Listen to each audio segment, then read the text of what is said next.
My daughter's principal made her cry and banned my wife from campus for asking for an apology. My daughter, 13, asked her art teacher if she could be her assistant during summer school. Her teacher thought it would be great, but told her it would be up to the principal. My daughter wrote out an email and had her teacher proofread it and got the okay to send it off. She came home really excited about it and read my wife and I the email. We were both impressed by how professional and courteous she had been. Later that night the principal emailed her back after 10 p.m.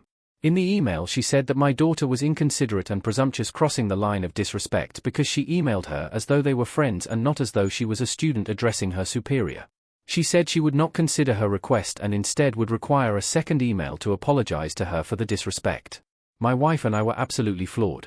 Our daughter came to our room in tears because she thought the email was going to be good news and instead was raked over the coals. The email that our daughter sent was incredibly respectful and had been proofread by a teacher. As angry as what my wife and I were, we decided to keep our calm and try to be reasonable. While I was at work, my wife went to the school to talk with the principal. She called me immediately afterwards in a fit because she had been thrown out of the school.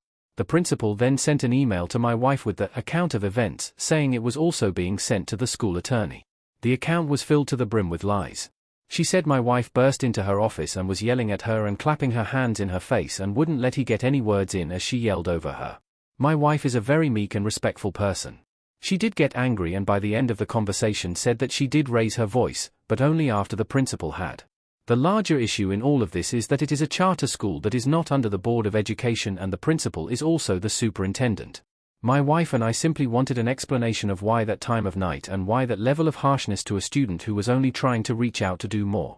Now we are in an uncomfortable situation we have no interest in being in. How should we proceed?